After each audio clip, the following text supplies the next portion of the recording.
right. Hello. So,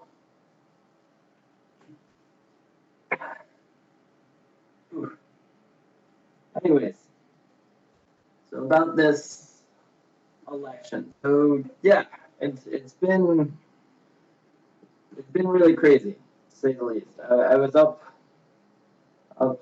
very late last night, watching till the bitter end, until I sort of figured that it was, as a old teacher of mine used to say, it was all over but the crying. So yeah, it's hard to say what this will mean for the world, for America.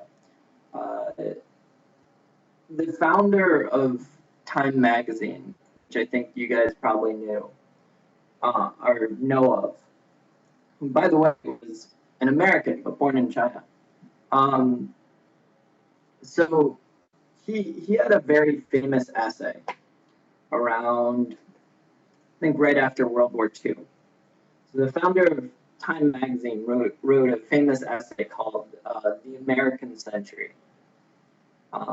And he predicted that this next century, or rather the century they were in, so the 20th century, from 1900 to 2000, was going to be the American century.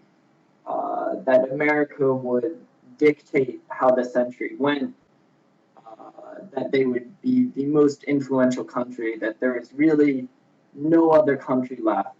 Not Great Britain, not France, not Germany, not Japan, that would have the influence that America would have. So in some sense, he was definitely right, and I sort of feel like this election, 2016, I think it might be the end of the American century.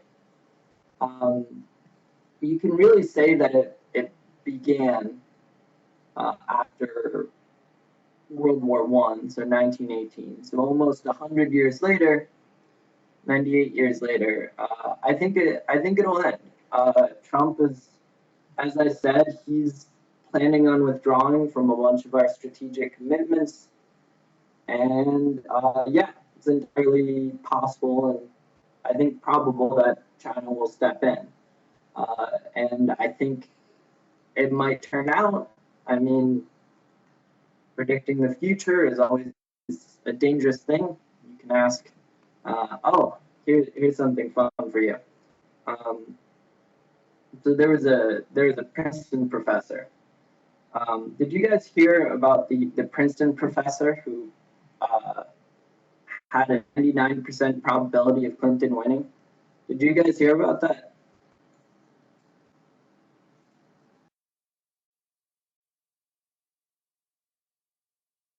No. So it was a Princeton. There was a Princeton neuroscience professor who said 99% chance of Clinton winning, and he went further. He said he would eat an insect if Trump won. So I haven't checked the. This is like a full tenured Princeton professor. So I haven't checked yet. But I guess the brighter side is a full tenured Princeton professor, assuming he kept his word, is now going to have to eat an insect.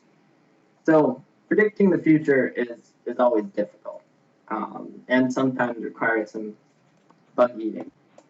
But I think it's possible that this next century will be the Chinese century. That in the same way that American values in politics and companies and technology has dictated the world for the past 100 years, that the same thing is going to happen to China, that Chinese values and politics and culture is going to be the biggest single influence on the world for the next 100 years, which would sort of be extraordinary, because that's not a role that China's ever really liked, even when China was at the height of its power, its greatest empires. It never really liked influencing the world outside too much. It seemed like the biggest goal was to become powerful and wealthy enough that they didn't have to care about anyone who wasn't Chinese or wasn't outside their immediate sphere. But yeah, so I think we'll see. It's a crazy time to be alive. It is really a crazy time to be alive. So why the media predicted so wrong about Clinton? That's a more difficult story, and that requires some talk of polling and statistics and other unpleasant matters. So instead, yeah, China has a long way to go. America was a very different place 100 years ago. We'll see. We'll see. It's in America. It's said that there's a Chinese saying, a curse. May you live in interesting times. So I've asked Gishu about this, and he's told me that there is no such saying anywhere in Chinese. So I guess I was told wrong by my teachers, but I think makes sense, right? May you live in interesting times, with the idea that interesting is never good. Boring is always a lot better than interesting. But these times are certainly interesting, and they're about to get more interesting still. So we'll see what happens. All right.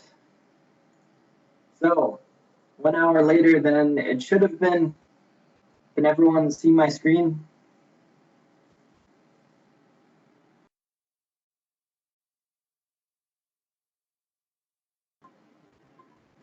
All right. Again, I apologize. This was very much, well, should have thought about it. Should have thought about the fact that China doesn't do daylight savings. Alas and alack. What's done is done. All right, on to Machiavelli. So, leave aside the election. Let's go into our outline. Introduction. Why are we discussing Machiavelli? Biography. What was Machiavelli's life like? Historical background. What were the historical influences on Machiavelli? Philosophy. What did he believe? Philosophical background. What were the influences on beliefs? The Prince. How did Machiavelli argue? So, I think because it's late, I'm going to try to get through everything.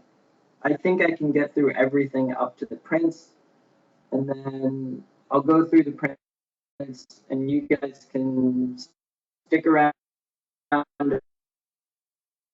if you want to hear it, or not if you have other stuff to do. Sorry to put you in, but I think I can get the ideas. Oh my god. All right, so you guys, it's not clear? You guys can hear me? Not hear me?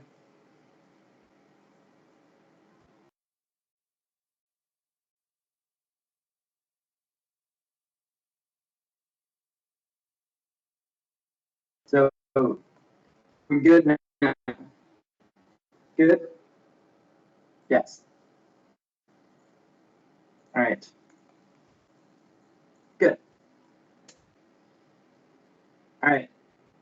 So why are we talking about Niccolo Machiavelli?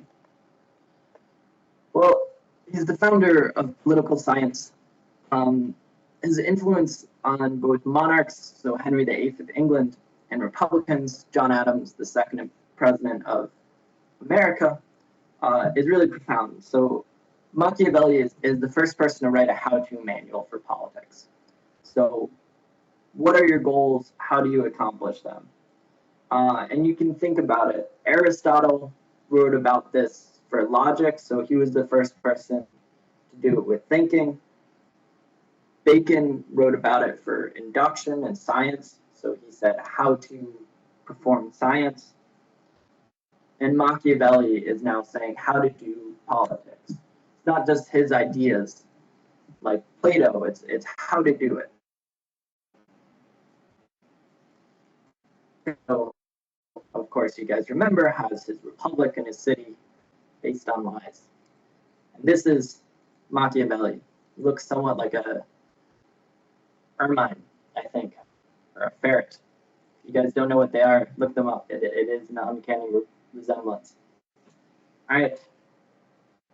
So why are we talking about Niccolo Machiavelli? Because he starts the idea of thinking about politics like a science.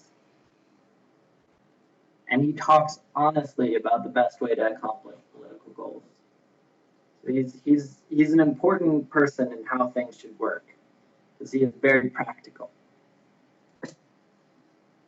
So, biography of Niccolo Machiavelli. So Machiavelli was born to a well-off but not noble family in Florence in 1469. So Florence is one of the Italian states. Now it's just a city in Italy. So this is a crazy time in Italian history. Italy has a pretty crazy history in general, but this is an especially crazy history, crazy time, because politicians and governments are rising and falling constantly. Everyone's forming alliances, princes, popes, republics, mercenaries. Everyone's forming alliances and then backstabbing each other and then forming alliances again and then backstabbing someone else. It's really, if you read about it, it's really an incredible time. So in 1494, Machiavelli was granted a minor government role producing documents following the expulsion of the Medici family and Florence becoming a republic. So the Medici were the family that ruled Florence before Machiavelli got his job. And they were kicked out in 1494, and we'll talk a lot more about them in a bit. And Florence became a republic. So it went from being more or less an oligarchy, or more or less ruled by the Medici alone, to supposedly representative. He then, after got another role as an ambassador to the papacy. So the papacy is where the Pope is. And so this, the ambassador to the papacy, turns out to be a big influence on his thinking, because he gets to see the Pope and his son in action. So the Pope at this time is Pope Alexander VI. His son is Cesare Borgia, and they are both determined to create an empire, both in heaven and on earth. And it probably should seem wrong to you that the Pope has a son. We'll talk more about that later. This was not a great time for the papacy in terms of being really God's representatives on earth. So Florence came under the Medici control again in 1512, so it wasn't a republic for very long. Machiavelli was expelled from his office, accused of conspiracy, and tortured. Probably he wasn't conspiring. He was really just, he had benefited from the Medici being kicked out, so the Medici come back in, and, you know, no longer benefits. So he retired to his estate.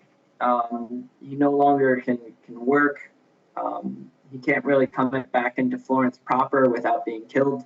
So he retires to his estate, and he wrote political works in an attempt to once again become involved in political life, see if the Medici would allow him to come back in. And then he dies in 1527. So he spends almost as long in retirement as he did working.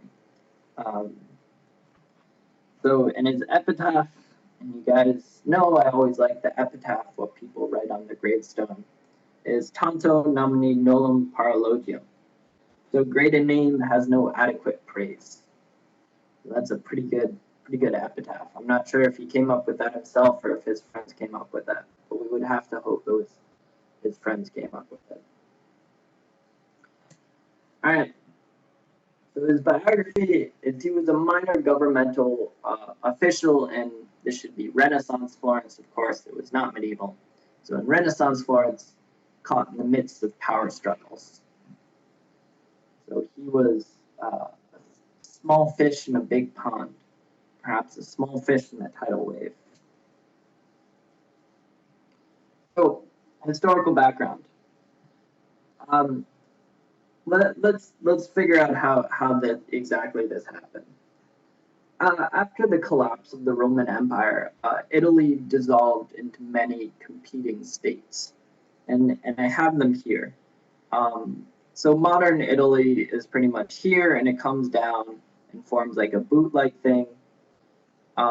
Meanwhile, you can see Italy in 1500, so right about the time of Machiavelli, is a bunch of duchies, papal states, Kingdom of Naples, Republic of Siena, Republic of Florence.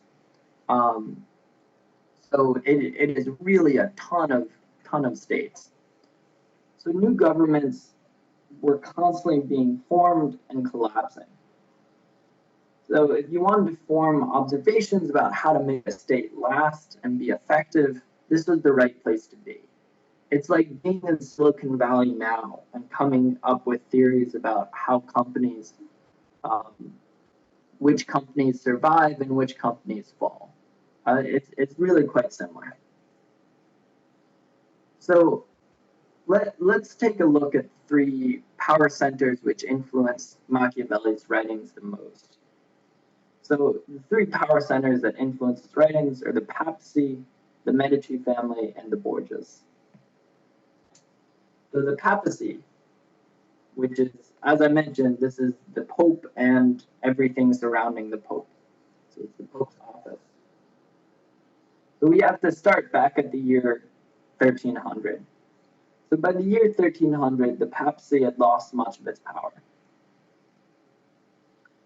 So the new Pope tries to regain his power. This is Pope Boniface VIII, who is this pleasant-looking gentleman there.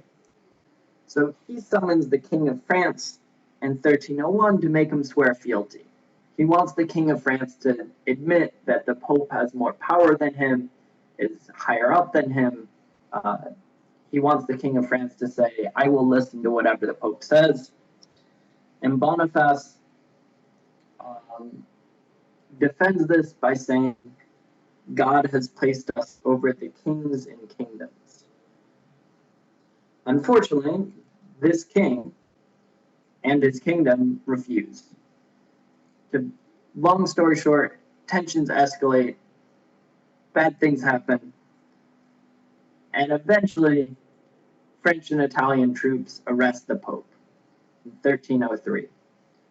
So this really goes poorly for Boniface. I don't know how he saw this ending, but he probably didn't see it ending with him being arrested. So the next Pope then moved to France, and the papacy ended up under the influence of France until 1400. So at this time, it seemed, I don't think people thought it was normal, but it was just something like you could do. So they just moved the papacy to France. And then things get stranger. So after 1400, 2 popes. There's an influence of France and a Roman pope, because people are tired of the French popes being well, just puppets of the French monarchy. The Roman Pope is largely under the influence of powerful Italian families, although somewhat independent as well. The French Pope is entirely under the influence of France. And just for your own entertainment and edification, this is known as the Pope and the Anti-Pope, which I always sort of liked. So this situation only lasts for less than a century, but it really does a significant amount of damage to the papacy, both in terms of its power and in terms of its prestige. The papacy wasn't great to begin with, but after this, no one has any respect for it. It's still a great office to hold, but people don't respect it.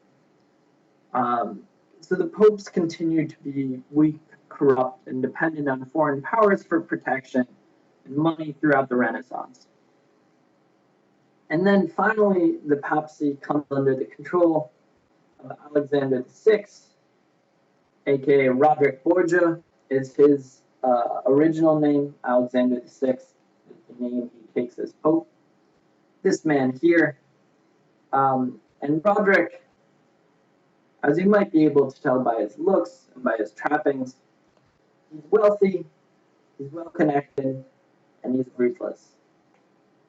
He is not a man who believes strongly in the kingdom of heaven, but he does want to use the papacy to really establish him and his family as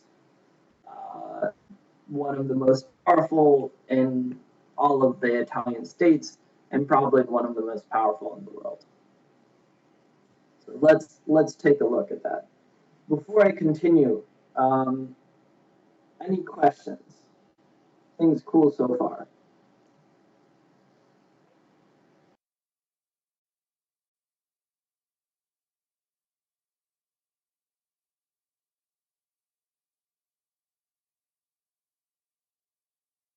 No? All right. Good. So let's talk about the Borgias. Who were they? Who was Rodrigo Borgia? How did he end up Pope? So, Rodrigo Borgia was born to a noble Spanish family. He entered the church as a young man and then was quickly promoted to a very high position thanks to the influence of his uncle, whose papal name was Pope Calixtus II. So it probably should seem wrong to you that it would be both financially desirable for a young nobleman to enter the church and that he'd have such an advantage because his uncle was Pope. But that's how the church worked these days. It was like sort of like the worst example of a corrupt government. It was really bad. So Rodrigo Borgia, from the beginning of his career in the church, even though he's forbidden from having children, he really doesn't care. He immediately starts having mistresses, he starts having children, and he actually has 4 children who he acknowledges openly and many more who he doesn't acknowledge. So Rodrigo Borgia really does not respect any of the rules of the Catholic Church from the moment he steps in it. So by the time the papal election in 1492, which is also when Columbus goes to find America, but by the time the papal election in 1492, Rodrigo Borgia had effectively used his office. He was now very wealthy and very well connected. So he was in a good place to then become the next pope. So using a combination of bribery, politics, same old, forms alliances with some people, backstabs other people, promises other people this, promises other people that, and he becomes Pope Alexander VI And he does this over the Milanese-backed candidate and the French-backed candidates.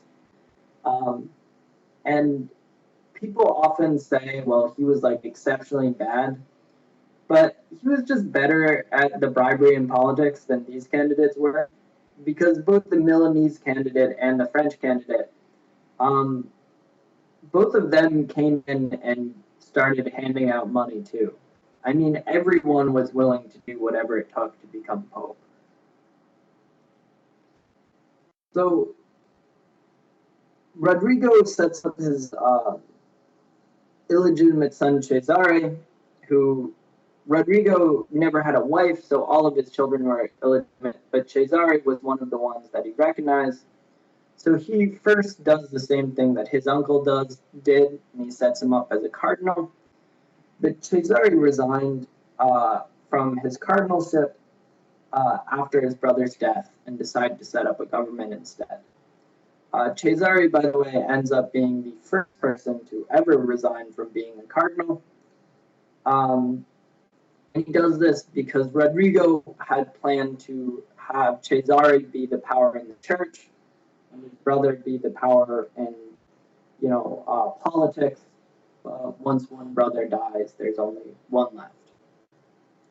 So instead, it was going to be Rodrigo was the power in the church, and Cesare was the power in politics. So Cesare goes into politics, and he's very successful at first. Same old story, alliances with this person, backstabs that person. This is Cesare here, by the way. But his government collapses after the death of his father. His father dies, and he loses the protection and influence of having the Pope as your dad. And Machiavelli talks about it seems that Cesare could have worked if Cesare had been able to act quickly after the death of his father. Unfortunately, Cesare was very sick that year, and by the time he became healthy again, it was too late. He had lost all his power. So Cesare died in 1507 while working as a mercenary. And just as like an interesting historical side note, Cesare briefly employed Leonardo da Vinci as a military architect and engineer. So I don't think da Vinci ever did anything huge for Cesare, but it is interesting to have two people meet like that.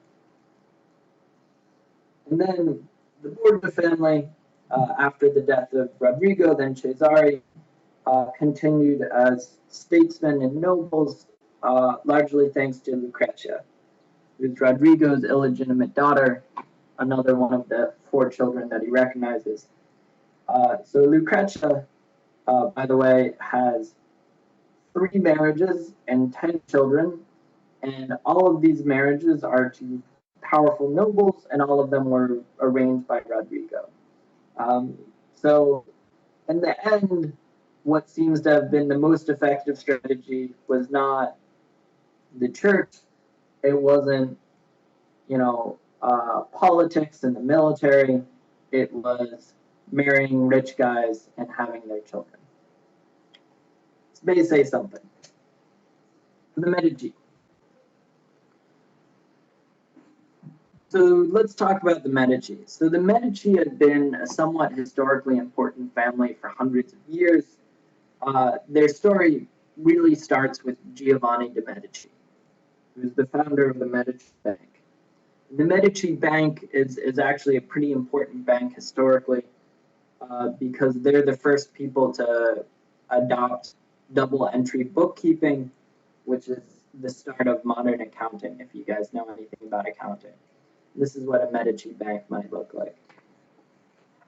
So Giovanni de' Medici, he has his Medici Bank, and he establishes it as the official bank of the papacy because he supports the return of the papacy to Rome from France. And then after the Medici Bank, his son Cosimo de' Medici establishes himself as de facto ruler of Florence. So de facto, in fact, Florence was supposed to be a democracy, but Cosimo is incredibly rich and very good at using his money. So he uses his wealth to influence voters, and Florence becomes the city and the state of the Medici. The Medici do very well for themselves after this, despite minor hiccups along the way, including being briefly kicked out of Florence. Throughout the next several centuries, they would be leaders in the Catholic Church. So there would be 3 popes who were Medicis. They're very prominent businessmen and they're very prominent politicians. So, by the way, I don't mean to repeat this subject again and again, but those of you who know your Bible should know that it's actually not allowed to charge interest on a loan if you're Christian. So it's a little strange that the Pope would come from a family which owns like the biggest bank probably in Italy. So again, they don't seem to care that much about that. But it really is a huge deal. I mean, other people get in trouble for it, and meanwhile, you know, the Medici become popes for it. So the Medicis insinuated themselves into politics everywhere through marriages and partnerships. So they're much more clever than the Borgias were. They don't go about it with, you know, swords and steel, but they go about it like Lucrezia Borgia. They marry people, they partner with people. Their power base always remains in Rome and Florence. And then finally, the last official heir of the House of Medici died in 1743. But their relatives continue to be part of the nobility to this day. So even today, there are still noblemen in Europe, wealthy noblemen in Europe who are related to the Medici, who can trace themselves back to Cosimo de' Medici,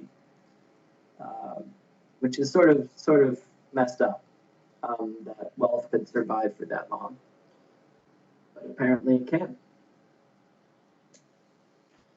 All right, so historical background. So Machiavelli lived during a time of powerful families and power struggles centering around the papacy.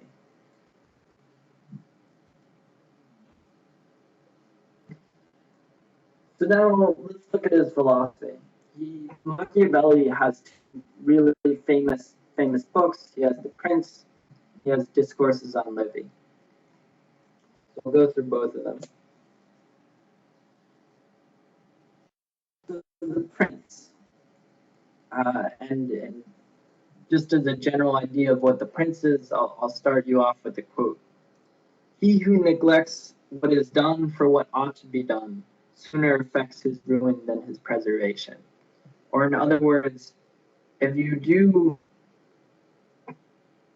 what needs to be done and instead do what should be done, so if you don't do what needs to be done, instead you do what you think you should do, then you'll be ruined.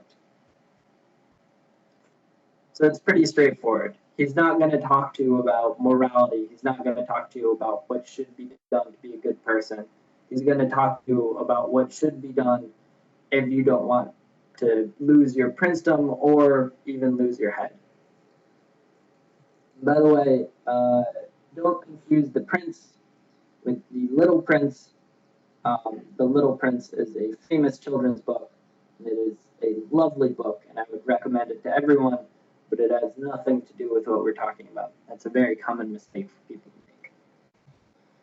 So The Prince, as you'd expect, primarily deals with princedoms. So a king runs a kingdom, a prince runs a princedom, and the prince primarily deals with princes who have just acquired their territory. Because Machiavelli says it's way easier to be a hereditary prince. It's way easier for your dad to give you your land, because then it's hard to lose it. It's much harder to gain new land. So in a sort of Aristotelian way, Machiavelli immediately starts categorizing things. So first he says there are three categories of already existing princedoms. There's new conquests added to older states. So you start with an old state and then you conquer something new. There's a new kingdom altogether. And then there's a new free state. So there's a conquered free state. And Machiavelli talks about the different ways of dealing with each. And again, he then categorizes entirely new princedoms. So one is you add to what you already own. So you add a colony or a kingdom or a free state / a republic, or you can create something new. 4 categories, and that can and the way he categorizes these is by how you conquer them. So there's virtue, so you can conquer them by skill and ambition. There's fortune, so someone else helps you. There's criminal virtue, so a cruel or immoral deed. And they're selected by one's fellow citizens, so either by the great or by the people. So presumably Machiavelli would think the presidential election is an example of an entirely new princedom and one in which they've been selected by their fellow citizens. So this would fit in with one of Machiavelli's categories. So once he categorizes all of these and tells you exactly how to deal with each of them, he has a couple general rules he says. So first off, he talks about princedoms as a whole. So he says a strong princedom is one which can defend itself. A weak princedom depends on allies. So obviously you want to be strong, you want to be able to defend yourself. In Machiavelli's terms, to be weak is to be despised, which we'll talk about in terms of the personal qualities of a prince as well. So he also says each state has to have a strong army and sound laws. You shouldn't rely on mercenaries. So you get pretty clearly an idea of who Machiavelli is and what he believes. It's military. It's not militaristic necessarily, but you defend yourself, you have a strong army, you have sound laws, you don't need allies, you don't need mercenaries. If you rely on those, you are going to have a bad time. So let's talk about the qualities of the prince. So he goes over princedoms and he says, this is what you should do for your princedom. And then he turns to the prince himself and he says, this is what a prince needs to act like. And this is what really makes the book controversial, because it almost turns into ethics here, but Machiavelli's concerns aren't ethical concerns. They're how a prince acts in order to keep his princedom.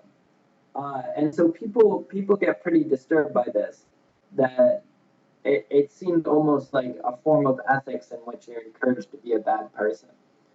And we'll talk about how to interpret this in terms of what we know about ethics. So the qualities of a prince. So what should a prince act like? What should he value? So a prince should focus on perfecting the art of war, first of all. Being disarmed makes you despised. So you should both be physically fit, so hunting and be able to ride a horse and use a bow. You should also be mentally fit. So you should be able to, you should study military history, be very familiar with the famous Roman and Greek generals. So you should be virtuous, but willing to abandon your virtues if necessary. At the end of the day, it's more important to appear virtuous than to be virtuous. So it's more important for other people to think you're a good person than to be a good person, because sometimes you're going to have to be a bad person. So you guys can probably tell why people start having trouble with these. A prince should not be generous, because generosity requires high taxes, He'll be hated if he discontinues his generosity. However, you should be generous with other people's money. So don't be generous with your own money. Like don't like establish a continual giveaway, because you're gonna have to pay for it somehow, and it's gonna be really bad news if you try to stop it. However, if you get a hold of someone else's money, yeah, give it away. Everyone loves that. This is a famous saying in English. You guys might want to know it. It is better to be feared than loved. Why is it better to be feared than loved? Well, as Machiavelli puts it, men worry less about doing an injury to one who makes himself loved than to one who makes himself feared. So in other words, people, sometimes people will be mean to you, they'll try to do bad things to you, and if they love you, they'll feel bad about it if they do something bad, but they'll still do it. If they fear you, then they won't do it. And then finally, yeah, you could certainly talk about Trump with these. It's I think there's some which fit him and there's some which aren't, which don't. So we can anyways. So a prince should always appear to keep his word, but he shouldn't be afraid to break it. This is pretty similar to virtuous but willing to abandon your virtues. So people should think that you always keep your word. They should think whatever you say goes and you're always honest. But really, you shouldn't be afraid to break it. And then finally, Machiavelli has this general advice about dealing with people. He says, most men are content as long as they're not deprived of their property or women. So he says, when all else fails and you're thinking about what can I get away with, just remember, you'll probably be okay as long as you don't mess with anyone's property and you don't mess with anyone's women. You can probably get away with a lot of things. So that's the prince. So let's go now to Discourses on Livy, which is Machiavelli's other great work. And this is a really interesting work because you probably have certain expectations from it given what we just read, but it's not what you expect. So Discourses on Livy is a book written because Machiavelli believed political greatness, while those around Machiavelli failed to. So Machiavelli believed it was possible to achieve greatness by studying the past. So that's a very Renaissance point of view. You can achieve greatness by studying the past. So the reason why it's called Discourses on Livy, so discourses talking about Livy is a guy.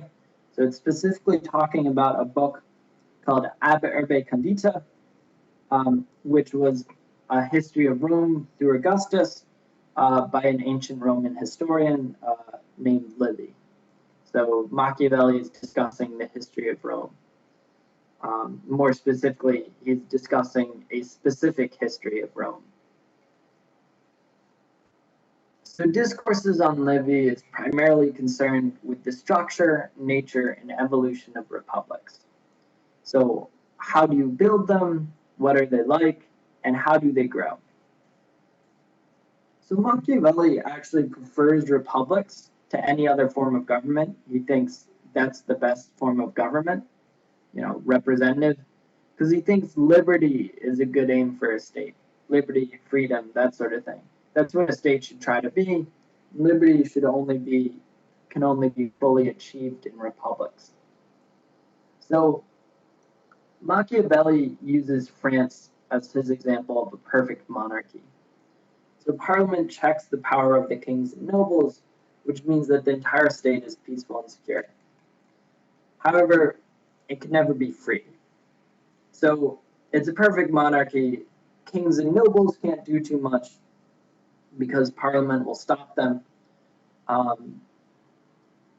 But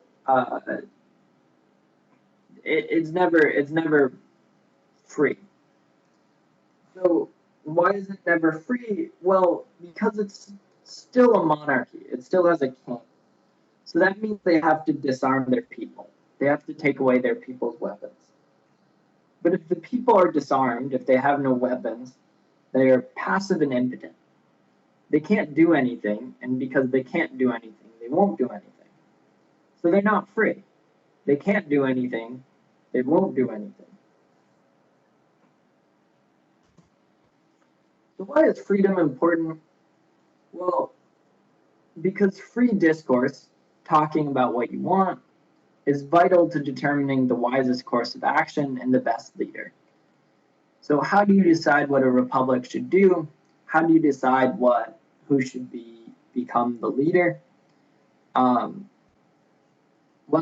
by talking about it. And it's easier to convince a single ruler of an unwise action than many people.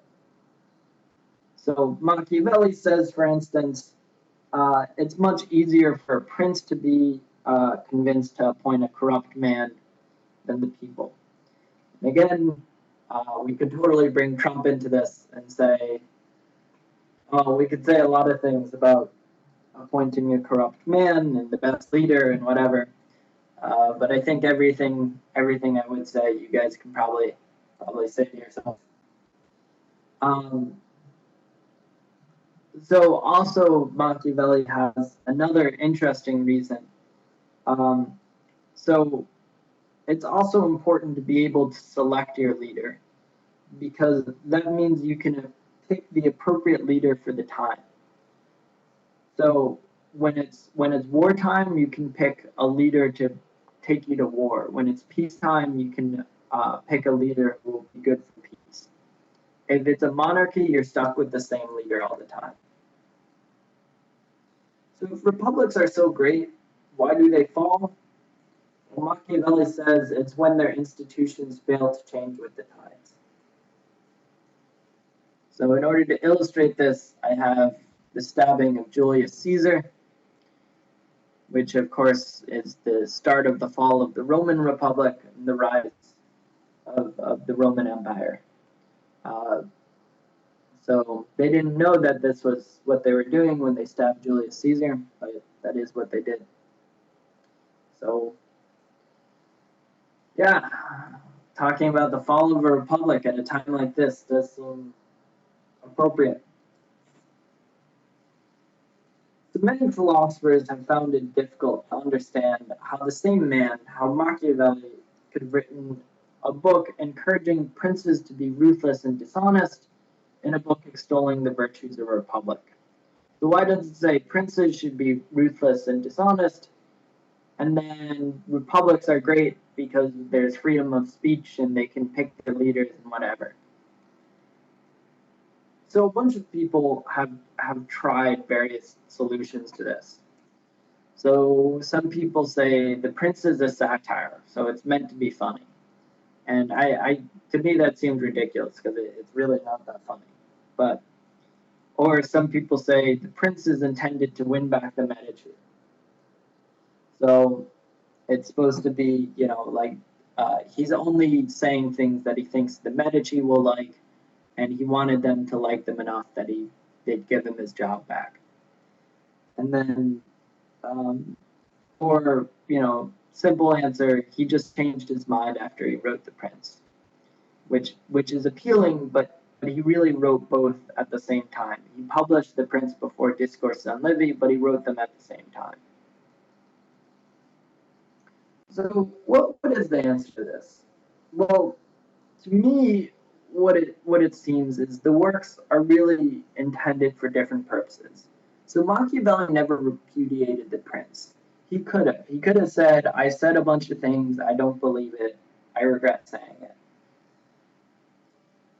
He never said that, and I think the reason he never said that is because in The Prince, he admires the skill of a ruthless, capable man like Cesare Borgia. He doesn't like Cesare Borgia. He doesn't think he's a good person, but he admires him. He admires what he can do. And then Discourses on Livy, on the other hand, is a more idealistic of what view of what a ruler should be. So this is going back to the is versus should question. So in reality, especially in Machiavelli's time, most people probably have to act like Cesare Borgia, especially if they want to be successful. But Machiavelli wishes they would act like his ideal leader of a republic.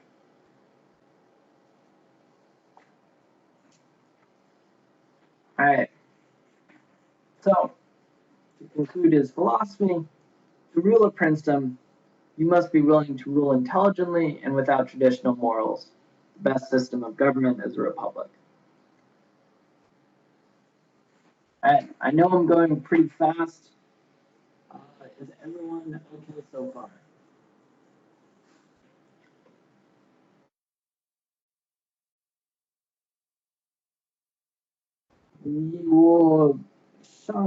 I think I messed that up. I was trying to say, are you following me? But I don't remember exactly how to say it. Lima? Nah. Okay, well, anyways. As long as you guys are following me in English, good enough. So, background to philosophy. So, the philosophical influence of Machiavelli are somewhat tough to determine. In many ways, Machiavelli is a totally original thinker. He's trained in the philosophy of the ancient Greeks and Romans, but there's a definite break.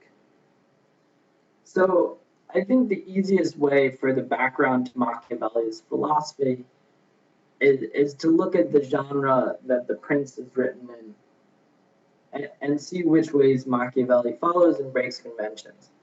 You know, of course, discourses on Livy is influenced by the book that it mentions in the title, which is Ab Urbe Condita. The Prince seems different. The Prince is harder to determine. So let's talk about Mirrors of Princes. So there was a popular genre of book during Machiavelli's times called Mirrors of Princes. So you guys know what a mirror is. It's what you see yourself in the bathroom. So this, you know, you like hold up a mirror to a prince, he can see himself. So these are essentially advice books to princes. So the best known mirror of princes is the book called the Cyropaedia by Xenophon. And Xenophon, if you guys remember way back to Socrates, is the student of Socrates that Russell thought was stupid. Machiavelli actually likes him, so you know, take that as you will. Maybe Xenophon was better at writing Mirrors of Princes than he was at writing philosophy. So the Cyropaedia by Xenophon. So the Cyropaedia is supposed to be a biography of Cyrus the Great. It's written around 370 BC, which is roughly the same time as Cyrus, very roughly. And Cyrus the Great, you guys probably haven't heard of him, but he founded one of the largest empires the world has ever seen. So the book starts with the observation that the only ruler who managed to command all people was Cyrus. And it states it wants to find out why this is. So why is it that, you know, Cyrus was so successful? Why was he such a successful ruler? And, you know, Xenophon, unsurprisingly, his answer is, well, because Cyrus is a great guy. He says he succeeds because he's forgiving, because he's kind, because he's honest. But you sort of get the sense of something sneakier throughout. That maybe even Xenophon realizes that's not the real answer here. So, for instance of this sneaky stuff, Cyrus conquered Babylon by invading during a festival. He very deliberately waited until everyone was out partying and drunk and celebrating, and then he brings his army in. So Machiavelli takes this hint of something sneakier, and he runs with it. Machiavelli thinks this book is really interesting because it contains hints of how Cyrus succeeded, which are hidden. It's not, Cyrus didn't succeed because of his virtues. He didn't succeed because he was forgiving and kind and honest. And Machiavelli says, I think I know why he really succeeded. So Machiavelli writes his own Mirrors of Princes book. So instead of writing about the virtues of good princes, Cyrus is great because he's forgiving, kind, and honest, he writes about the virtues of effective princes. So princes who get stuff done. So Machiavelli, as we said before, he lives during a time where he is constantly seeing empires rise and fall. He knows that being a good prince and being an effective prince aren't the same thing. In fact, most of the time they're at odds. Most of the time you can't be a good person and be an effective prince. It just doesn't work. By the way, bringing back The Little Prince, someone here did a crossover of Machiavelli and The Little Prince, El Principito Machiavellica. Unfortunately, my Spanish is awful.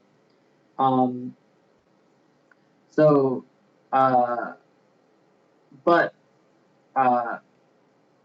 I think, and someone correct me if I'm wrong, based on my terrible Spanish, I think The Little Prince here is saying, and well, a prince should be feared or loved, and the flower responds, loved. The little prince crushes him, and then the other flower says, evidently feared. I think that's what it means, based on my poor knowledge of Spanish. All right. Philosophical background.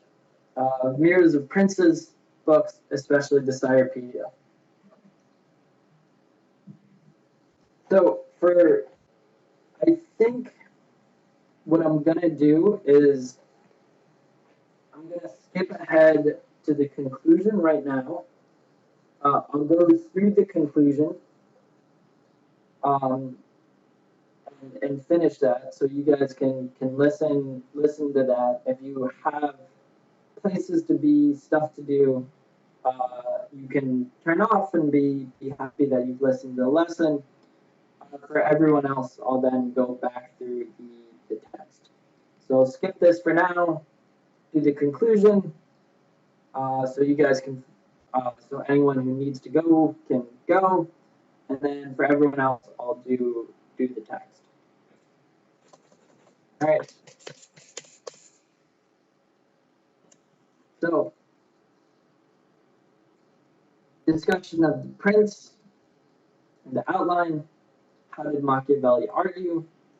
He argued through categorization, through theories based on human psychology, and through historical and then current examples.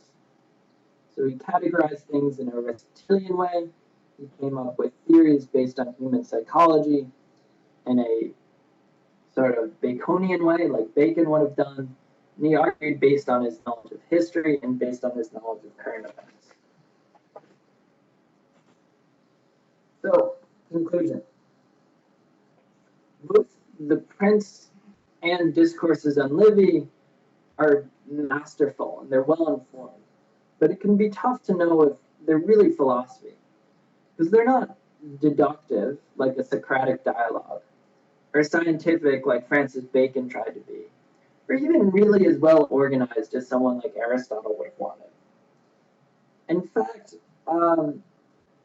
you could even think about Maimonides.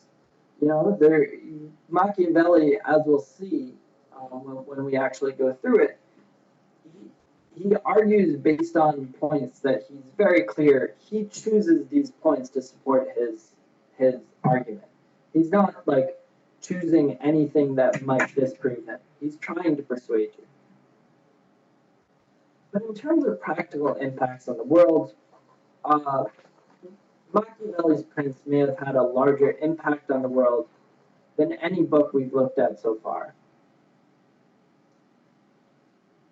So many politicians have read and studied these works, including the founders of the United States, and their insight into human character is without pretense or illusion.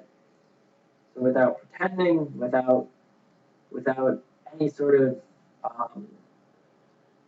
mistakes about how the world actually works. So perhaps then we have to consider yet another means of obtaining knowledge. So not the deductive logic of a traditional philosopher or the regimented inductive reasoning of a scientist, so the scientific method, but the lived experience of a careful observer. So someone who thinks and sees what happens. It's a lot actually like Bacon's insight into human psychology, ironically enough. Because Bacon doesn't have deductive or really that much inductive reasoning to support what he thinks about how people make mistakes. But he's still brilliant, and he actually does a really good job. But then next time we'll go back to idealized political science. So we'll switch, like the Republic was ideal, this was practical, we're going back to ideal again, John Locke. Stay tuned. All right. So it is 9:55, 9:54. So let's do this. For any of you who need to go or whatever, you can go and be reasonably happy that you've covered everything that Machiavelli believed, his biography, his philosophy, background philosophy, etc. So that'll be set. For anyone who has time and wants to stick around, I'll go through the prints and we can read through it and do what we normally do. Either way, let's take a 5-minute break. For those of you who stick around, I'll see you. I'll see you at, well, I guess 10 my time, 11 your time, so 5 minutes. All right, sound good? 5 minutes. Good. All right. Break.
All right. So, how's everybody doing?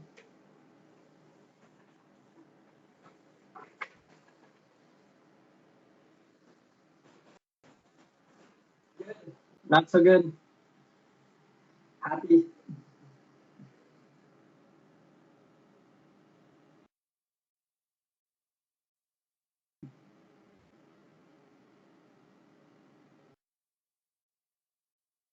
Yeah.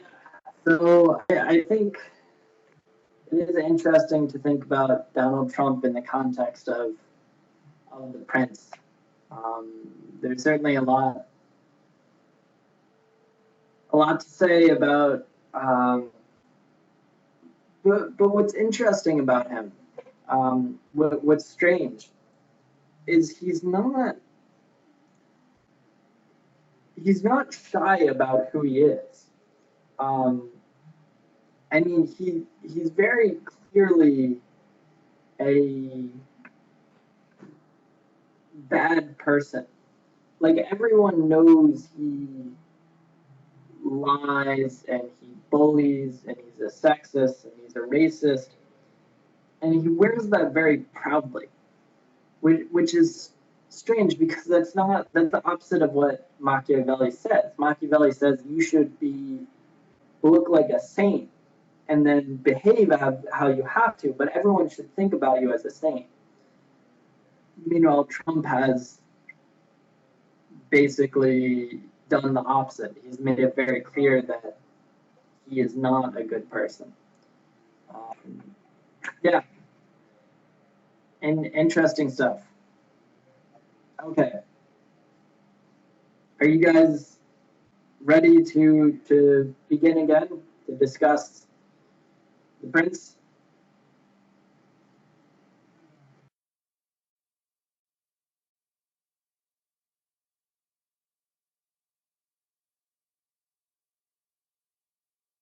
All right.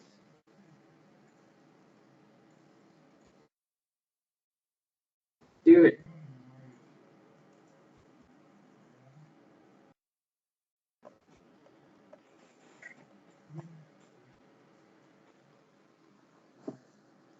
So, the prince. This is an original cover. Il Principe di Niccolo Machiavelli, al Magnifico Lorenzo di Piero de' Medici. So, this is discussing everyone who's going to be discussed. It's cover the Prince of Niccolo Machiavelli. So it's first distributed from correspondence in 1513. So his first letters to his friends, which were, published. And then it was published in actual printed form in 1532, 5 years after Machiavelli's death, by permission of the Medici Pope. So it's a hit, and it's really controversial. To be more specific, there's a quote from Wikipedia, which I particularly liked. There were in circulation approximately 15 editions of the Prince and 19 of the discourses and French translations of each before they were placed on the index of Paul IV in 1559, a measure which nearly stopped publication in Catholic areas except in France.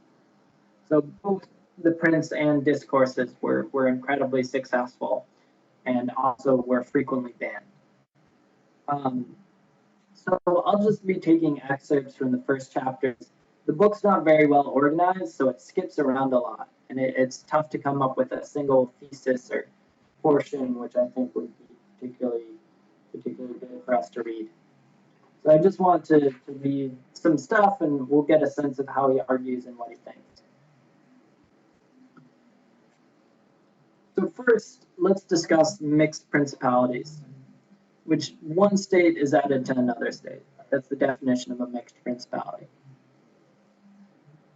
And firstly, if it be not entirely new, but is, as it were, a member of a state which, taken collectively, may be called composite, the changes arise chiefly from an inherent difficulty which there is in all new principalities.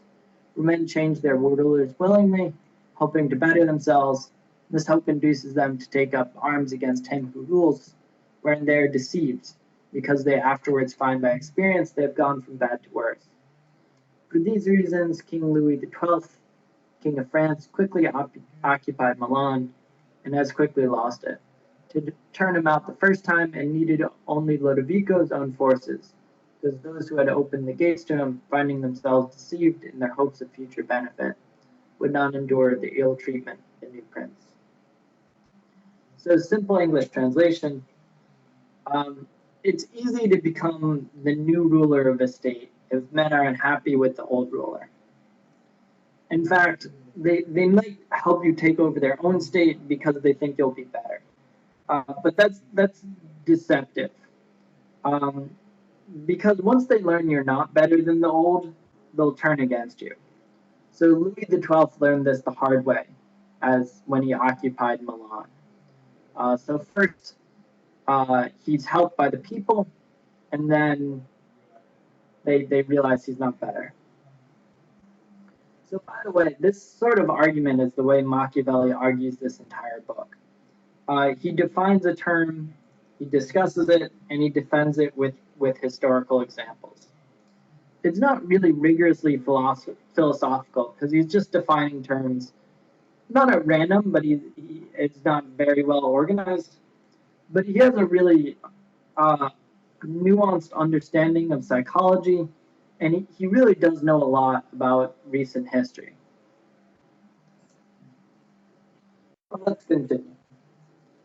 It's easier to hold a new state if you share a language and culture with them.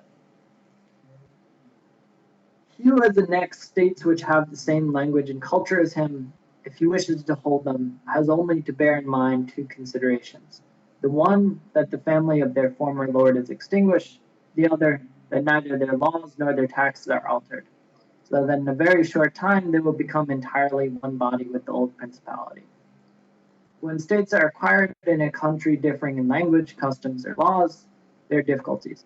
Good fortune and great energy are needed to hold them. One of the greatest and most real helps would be that he who has acquired them should go and reside there. Because if one is on the spot, disorders are seen as they spring up. One can quickly remedy them. When one is not at hand, they're heard of only when one can no longer remedy them.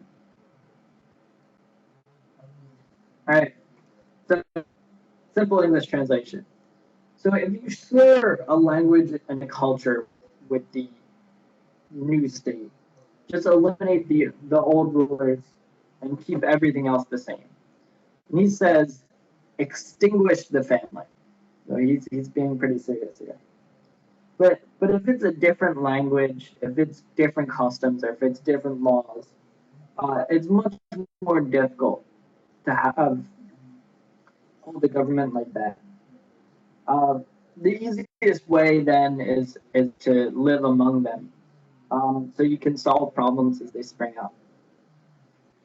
In terms of discussion, so this is cold-blooded, extinguishing the former family, but it makes sense, and it makes me think of when America invaded Afghanistan and Iraq, which of course we're still partly in.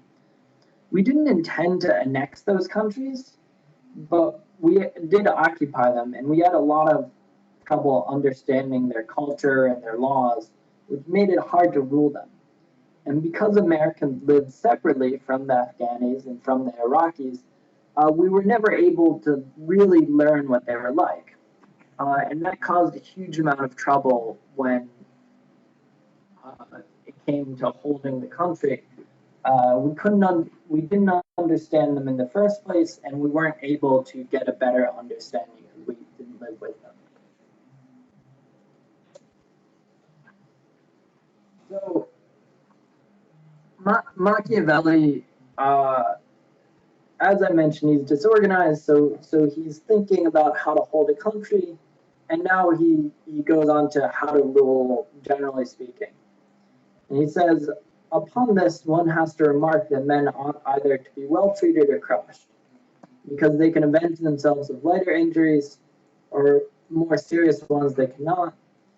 Therefore, the injury that is to be done to a man ought to be of such a kind that one does not stand in fear of revenge.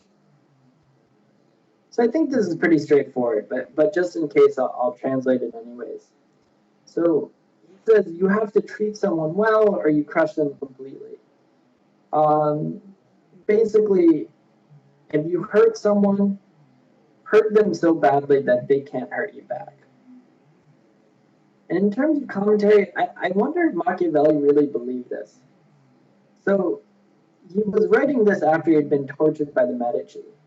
And he had to think of some fantasies of coming back at them. You have to think that there is some part of him that thought, if I could just get my job back, if I could just go back into Florence, I could finally get back at them. But I really don't feel like this is a good mentality to have, because then you risk turning a minor injury into a blood feud. Because, like, you know, if you kill their guy, then they kill your guy, then, you know, you kill their guy, then they kill your guy. It's really way worse than it has to be. By the way, this is a quote and a picture from one of the best TV shows of all time, The Wire, which is pretty similar. You come at the king, you best not miss. If you try to injure someone, make sure you injure them so badly they can't hurt you back. All right. So as I mentioned, he skips around. So now we're going back to, if you do hold a country that differs in language and culture from you, you have to be careful of your neighbors.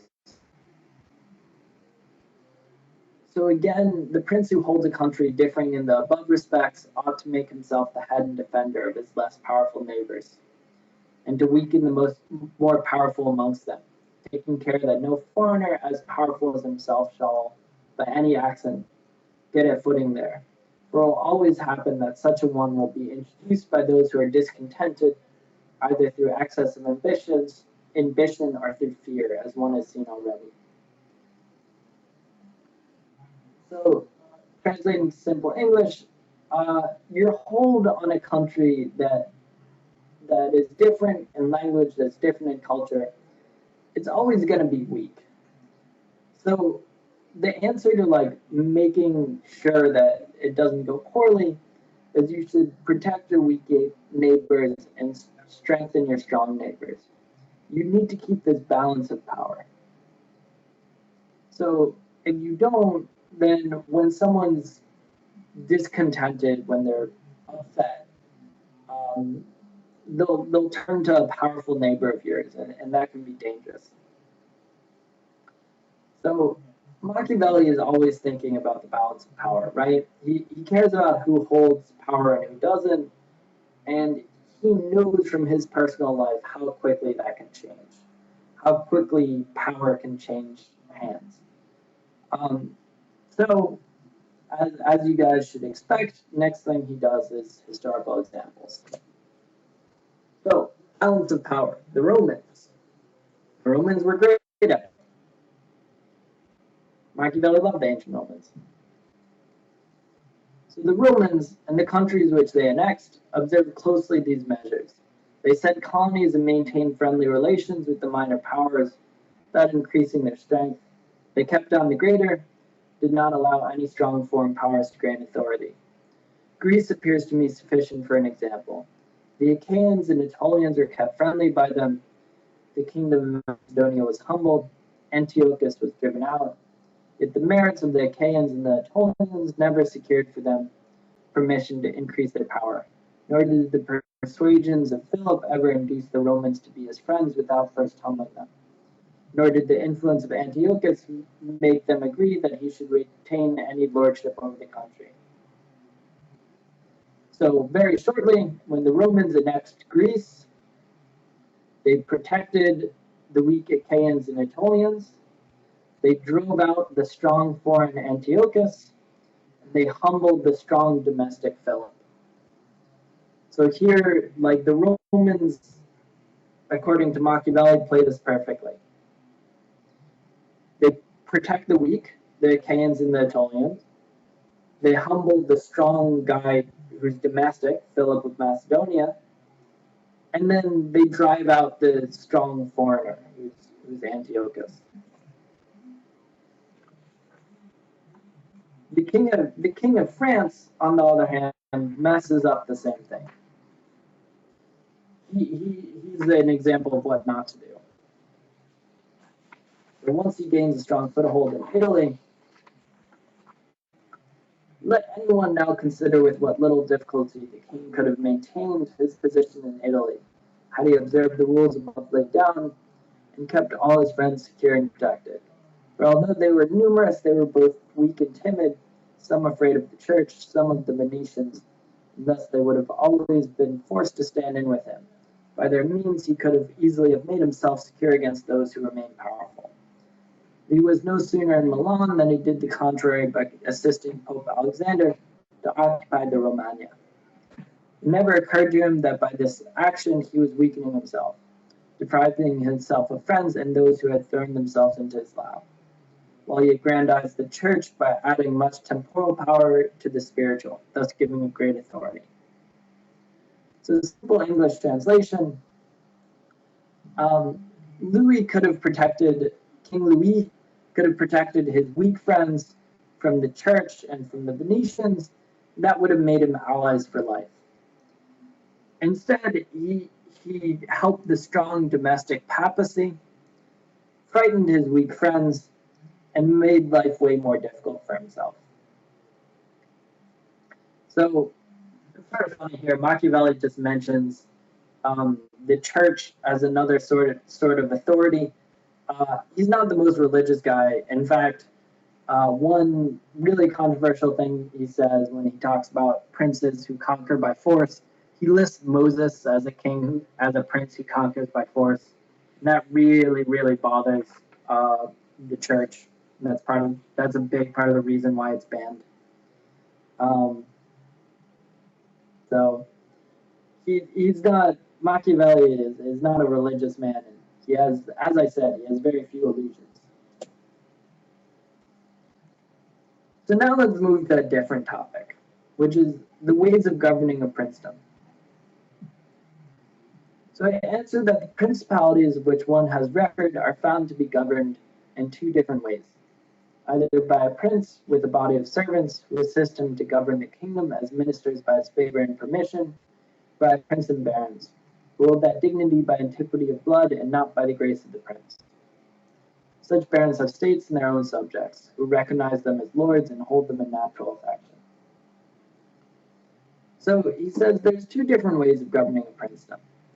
So you either have a lone strong ruler, and you have administrators who help him, or you have a prince and barons. And the barons have their own power, they have their own subjects, and the barons are going to want to do their own thing. So I think I could make an analogy here to the United States.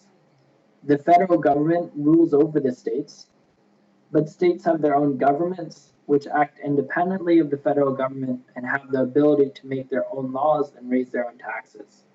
So that's sort of like a prince and barons, the federal government and the states.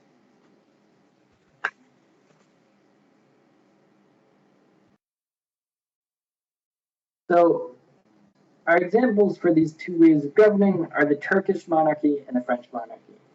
For prince and administrators versus prince and barons. So the examples of these two governments in our time are the Turk and the King of France. The entire monarchy of the Turk is governed by one lord, the others are his servants, dividing his kingdoms into sanjaks. He sends their different administrators and shifts and changes them as he chooses. But the King of France is placed in the midst of an ancient body of lords, acknowledged by their own subjects, beloved by them. They have their own prerogatives, nor can the king take these away except at his peril. Therefore, he who considers both of these states will recognize great difficulties in seizing the state of the Turk, but once it is conquered, great ease in holding it. The causes of the difficulties in seizing the kingdom of the Turk are that the usurper cannot be called in by the princes of the kingdom, nor can he hope to be assisted in his designs by the revolt of those whom the Lord has around him. This arises from the reasons given above, for his ministers, being all slaves and bondmen, can only be corrupted with great difficulty. One can expect little advantage from them when they have been corrupted. They cannot carry the people with them for the reasons assigned. So simple English, so the Turkish government, one strong ruler, many servants. French government is the first among equals. So that means the Turkish government is strong against invaders, but easy to rule. So if you invade, no one can help you because no one has their own power. But if you succeed and you overthrow the ruler, no one can revolt against you because no one has power. Meanwhile, if you invade France, strong noblemen can help you if you come in, but they can also revolt against you once they get angry. So in terms of commentary, throughout Turkey and France's history, this could be a more or less true characterization. So the Ottoman Empire was designed to prevent administrators from getting power.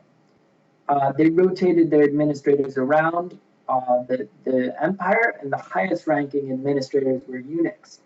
So, men who were castrated. So that prevented them from having children and prevented them from being able to pass power down to their children. But sometimes this system failed due to corruption, because either they would have children, or they'd somehow be able to pass power down, or they wouldn't successfully be rotated. So then the administrators would become closer to barons than to servants. So that's Turkey.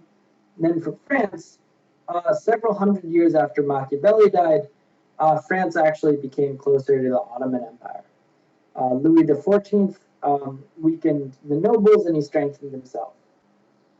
So it's interesting to think about the ultimate effects of these changes, though, because the history of both empires reflect Machiavelli's theory. I think this is really a clever theory here, and I think both Turkey and France sort of show that. Then, lastly, let's consider a historical example of how this theory is true. The example of Darius, the Persian emperor. Now, if you consider what was the nature of the government of Darius, you'll find it similar to the kingdom of the Turk. And therefore, it was only necessary for Alexander first to overthrow him in the field, then to take the country from him.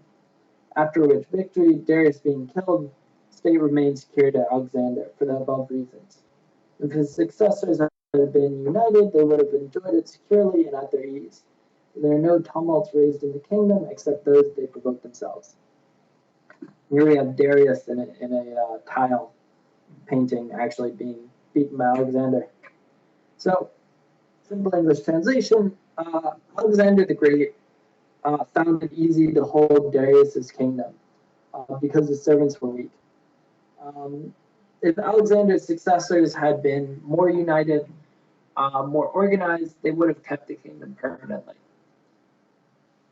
So this isn't a great example on Machiavelli's part because Alexander and his successors don't hold the kingdom for very long, but I think we can get his point. All right, so that's the last of the prince. And then to go over this one more time. So Machiavelli argued through categorization. He has different types of princedoms and princes and whatever.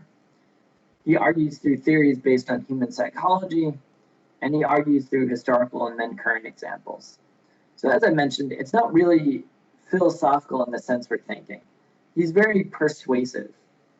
He's not trying to present both sides of an argument. He has a definite idea. However, it is very impressive. He's a smart guy and he knows a ton. All right. And as I said, next time we'll go back to idealized political science with John Locke. All right, that is that. Sorry for the confusion. Once again, for those of you who stuck around, thank you for sticking around to the end. And yeah, I'll stick around for a couple minutes. Any questions you guys have, I'd be happy to answer. Otherwise, yeah, I'll see you on Saturday, and I'll see you at the right time on Saturday.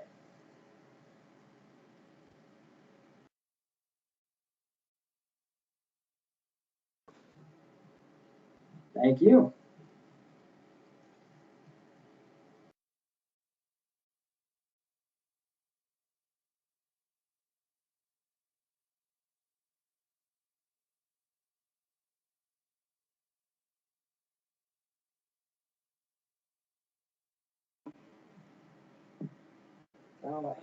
As always, do your homework. Homework is good. Homework is important.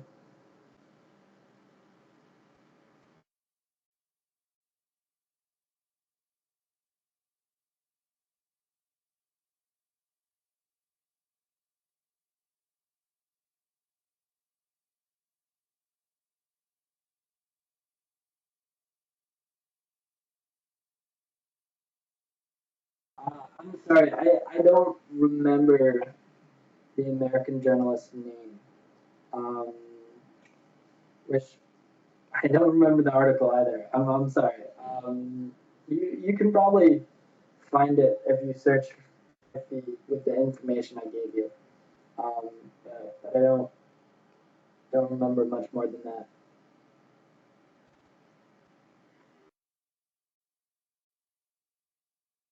Right. Seems like people are good. If you have any questions, again, QQ chat or Reddit, always happy to answer. See you Saturday. Bye bye.